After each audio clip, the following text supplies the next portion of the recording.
Filming from GenCon 2016, I'm here at the booth of Fantasy Flight Games with Evan, who has agreed to tell us about the new edition of Mansions of Madness.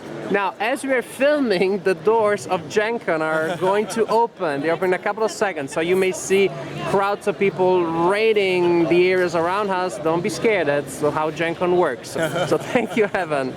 Yeah, definitely. So the Mansions of Madness 2nd Edition is one of the games that we announced just 2 weeks ago that is coming out, and it is now already out. We released it at GenCon, and it's on sale, you know, at any hobby game retailer.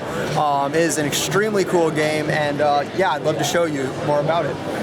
Basically, this game is an app-driven game. If you're familiar with the 1st edition at all, it was a one versus many kind of thing. You had one player playing the role of the keeper and controlling all the monsters and the evil of the house, and everyone else was an investigator. With the 2nd edition, we've removed the keeper player entirely and replaced it with this app. The app has a bunch of different narrative scenarios that you can play. We'll just go ahead and get this started right now. So we'll just choose a couple investigators just to show how it works. You get some starting items that you can start the game with, and then you'll assign those between your investigators. And then once the app comes up, it gives you some introductory story, which we will just skip for this. Basically, it reveals the house to you as you go along.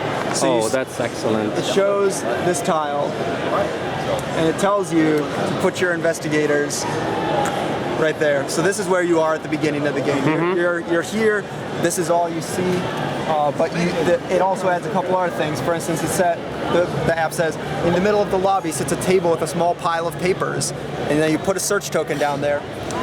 Once the game starts, you'll be able to interact with these search tokens to find the clues that might be within there.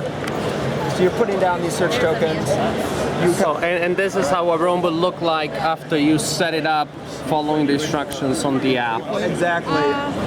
And there's also plenty of room for you to explore, like through all of these doors. You can go, you all reveal these, and then more rooms will be revealed. So for instance, you know, something like this might happen. You find the East Hall, and then later, you know, it hooks around into this hall corner in the bathroom.